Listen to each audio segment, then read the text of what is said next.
बच्चों, आज अष्टावक्र की कहानी का चौथा भाग है, जिसमें हम जानेंगे कि अष्टावक्र गीता कैसे बनी।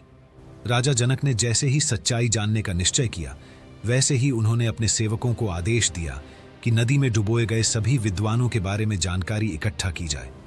सेवक नदी के किनारे पहुंचे और उन्होंने देखा कि वहां कई आर्षे और विद्वान ध्यान में बैठे हुए थे।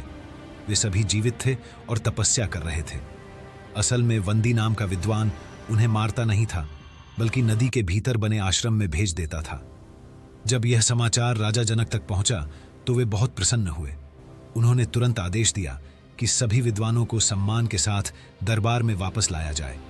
जब आर्षि कहोड़ दरबार में आए तो अष्टावक्र ने अपने पिता को देखा और उनकी आंखों में खुशी के आंसू आ गए।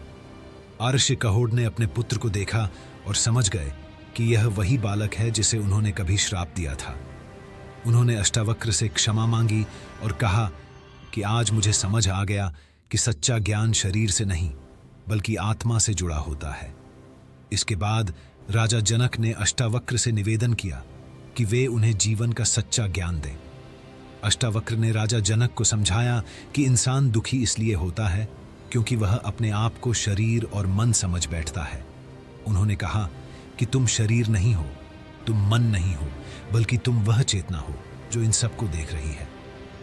राजा जनक ध्यान से यह बातें सुनते रहे और उनके मन में एक गहरी शांति उतरने लगी।